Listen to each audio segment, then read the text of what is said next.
श्री राम।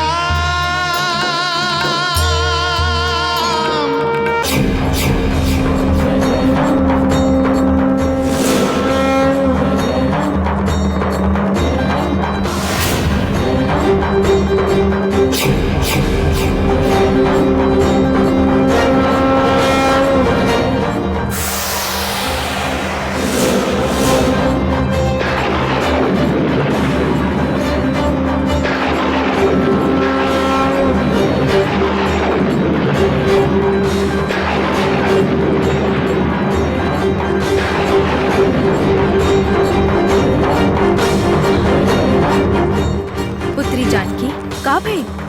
माता त्रिजटा तू देख लू का देख लू ये बादल कैसे भयभीत होके भाग रहल बाड़े।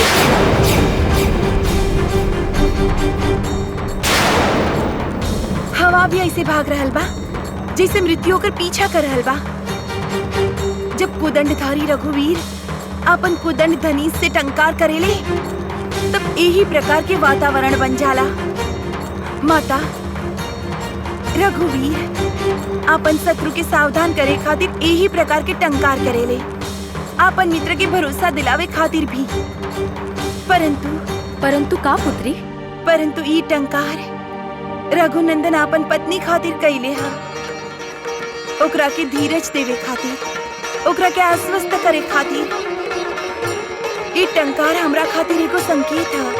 वो हमरा के संदेश भेजले हा कि हमरा विचलित ना होखे के चाहिए। अति शीघ्र लंका आ रहल बाड़े ई दुष्ट रावण के विनाश करे खातिर।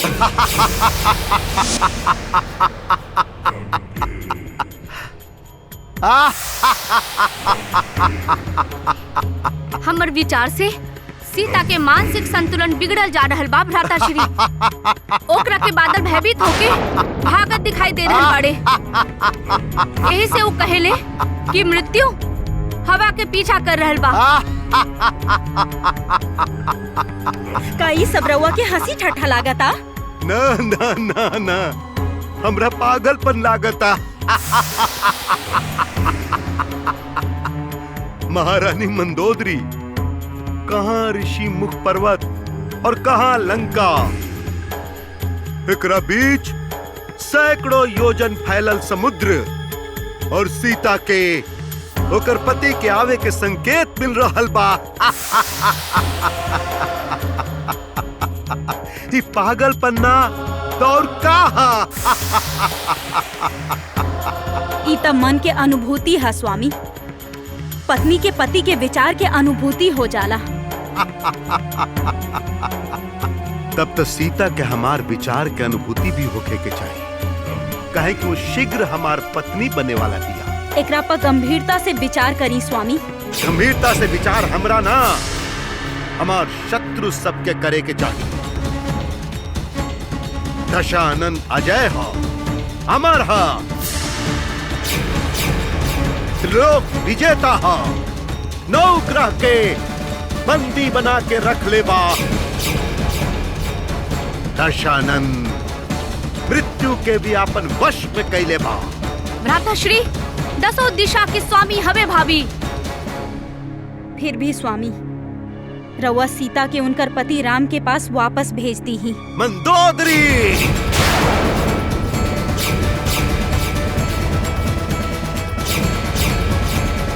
काहे तू बार बार हमार हृदय पर ऐसन शब्द के प्रहार करतारू? सीता के हम ले आयल बानी, वो हमार हिया। हम जितना बार ओकरा के देखिला वो हमरा उतने अद्भुत लागेले। मंदोदरी, तू का जाना एगो पुरुष के हृदय के पास। सीता के सुंदरता के बराबरी ए त्रिभुवन में कौनो दोसर स्त्री नहीं खे कर सका।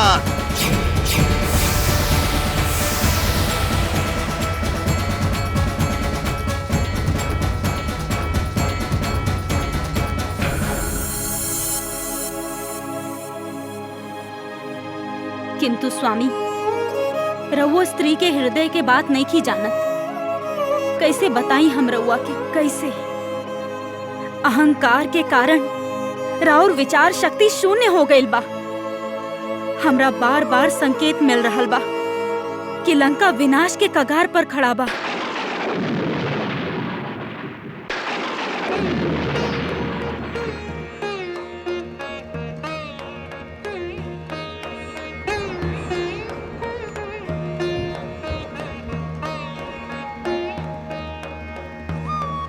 रघुनाथ, रघुनंदन। हाँ सीते। रघुनाथ, तूफान आवे वाला बा। चली कुटी के अंदर चलल जाओ। मनुष्य के जीवन तूफान से ही भरल बा सीते।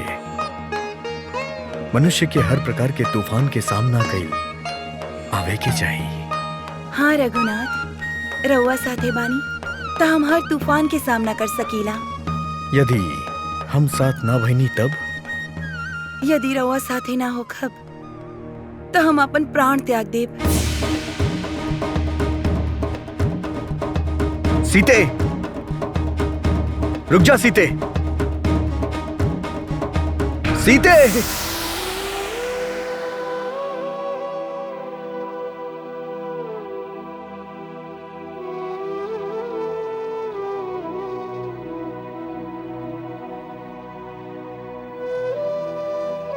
भैया,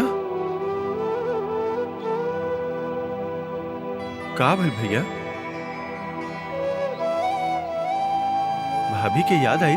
सीता और सीता के याद से हमार जीवन भरल बा लक्ष्मण।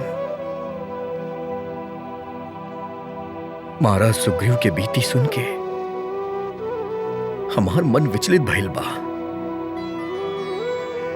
महाराज सुग्रीव के पत्नी जैसन आक्रोश कैले हुई है, वैसन आक्रोश सीता भी कैले हुई ना लक्ष्मण।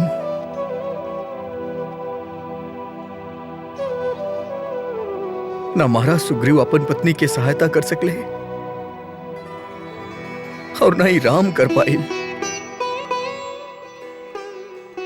हनुमान, महाराज सुग्रीव के तो हम कह देनी कि चिंता त्याग दी, परंतु हम स्वयं अपन चिंता से मुक्त ना भइली हनुमान।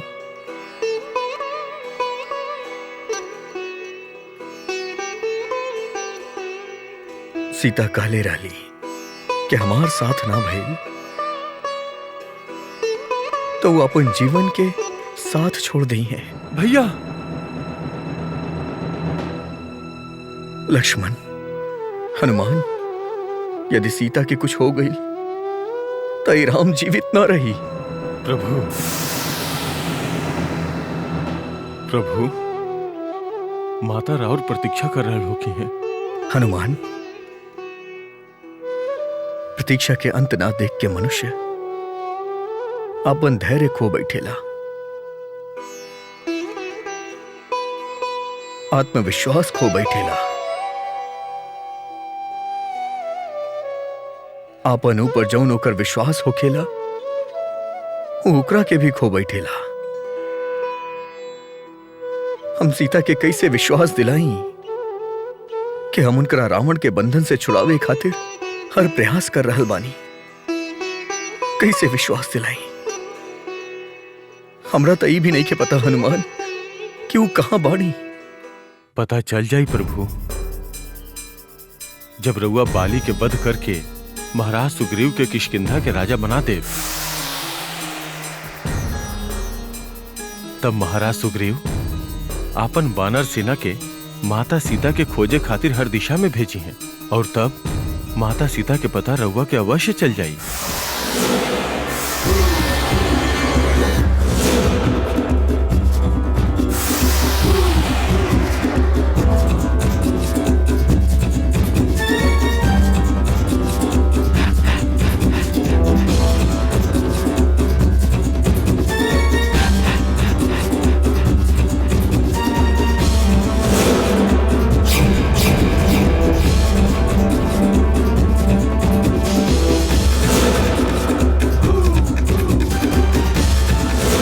महाराज सुग्रीव! शीघ्र आई महाराज सुग्रीव।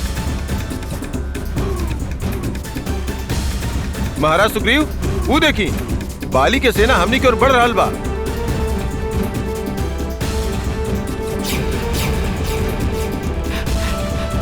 हनुमान, अब हमने का कल जा का ए समय हमने के ऋषि मुख पर्वत छोड़ देवे के चाहिए। यह तो महाराज बाली चाहत आड़े, यही से तो रउआ के भयभीत करे खातिर वानर सेना भेजले बाड़े। परंतु हनुमान, इतना सेना के सामना महाराज सुग्रीव कैसे कर सके हैं? महाराज सुग्रीव ना, प्रभु श्री राम।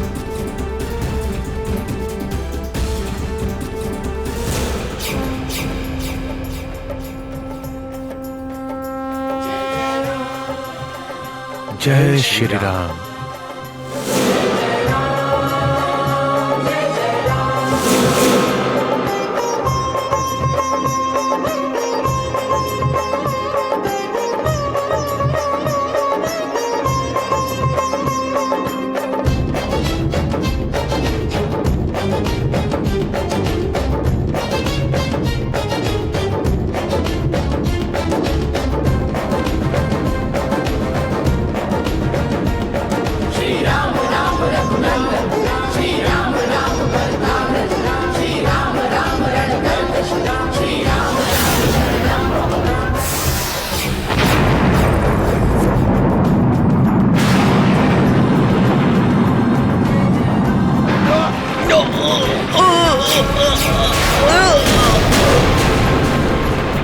अरे अरे अरे भागो भागो भागो यहाँ से, जल्दी भागा यहाँ से। अरे ये क्या हो गई?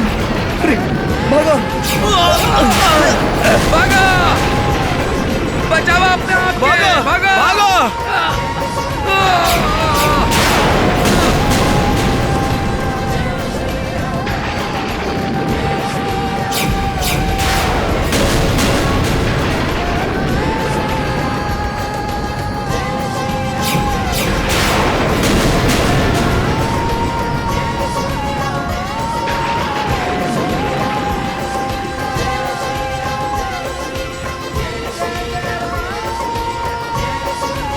जय श्री राम।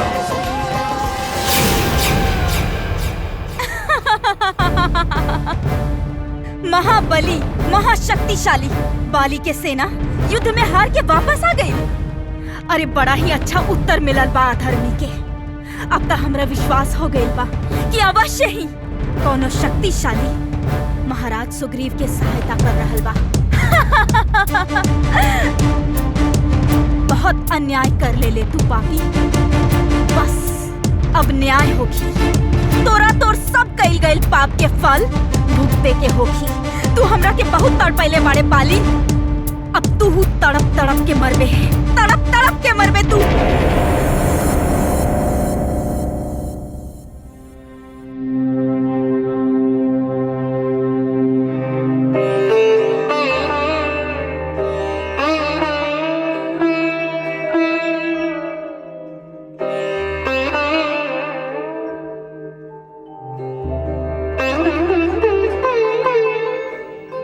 पुत्री,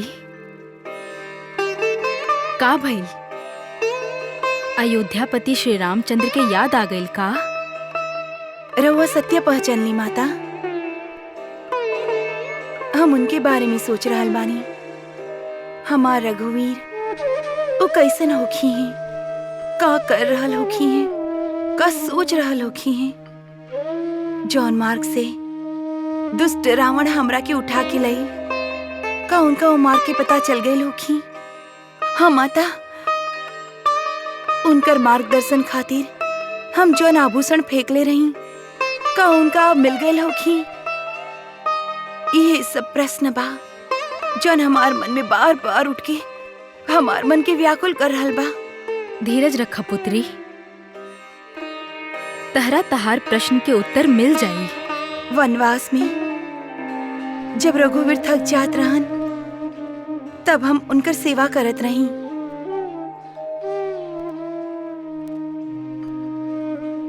तू मुस्कुरैलू काहे? एक दिन रघुनंदन हमरा पास आइले।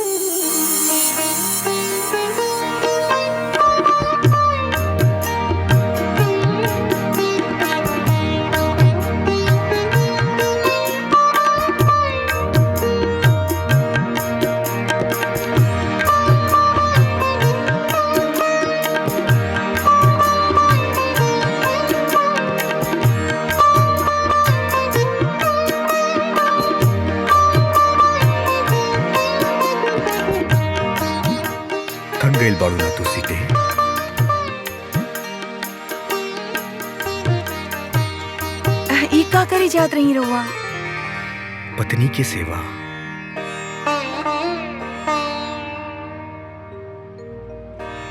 सेवा तो पत्नी करेली अपन पति के, पति ना। काहे पत्नी थकेली ना का? फिर भी रीति तो इहे है रघुवीर। आज से हम ही रीति स्थापित करब कि तू हमार सेवा करेलू तो हम तहार सेवा करब। काहे हमरा के लज्जित कर रहल बानी रहुआ? हमान मन करीला सीते कि हम तहरा सुख दी। जब पति साथ होखेला तो हर पत्नी सुखी होखेली। परंतु पति के पत्नी के सेवा कईल अनुचित नहीं खे सीते। इनमें ना तो ओकर पुरुषार्थ के अपमान होके के चाहिए और ना ही ओकर अहंकार के ठेस पहुंचे के चाहिए। पति पत्नी दुगो होत हुए भी एक बाड़े, एक के बिना दूसरा अधूरा बा। पति पत्नी की सेवा करे या पत्नी पति के, का अंतर बाई में सीते। अभिप्रायता एक दूसरे के सुख देवल बा। हम तक कहब ई सेवा एगो आत्मा के कईल गईल परमात्मा के पूजा जैसन बा। रघुनाथ, रहुआ तीर के साथे साथे शब्द भी अच्छा चला लीला।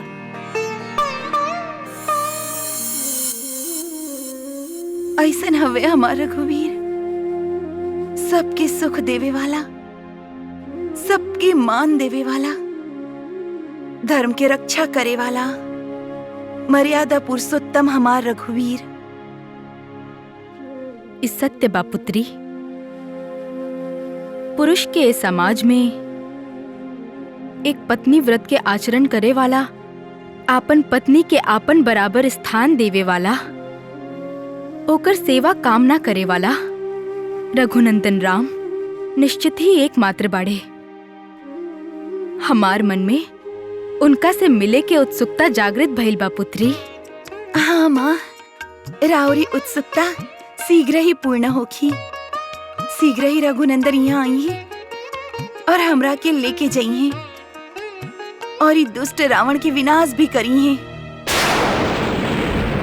महाराज सुग्रीव, बाली जानेला कि रउआ ई पर्वत पे रहिला। रउआ के बंदी बनावे खातिर उ सेना भी भेजेला, परंतु उ स्वयं ना आवेला। रउआ बतैले रहनी कि ओकरा कोनो शाप मिलल बा, यही से उ ऋषिमुख पर्वत पे ना आवेला। हाँ प्रभु, एकरो पीछे एगो कहानी बा। दुदम्बी नाम के एको दैत्य रहे। ओकरा के ब्रह्मा वरदान में सहस्त्र हाथी के बल देले रहन।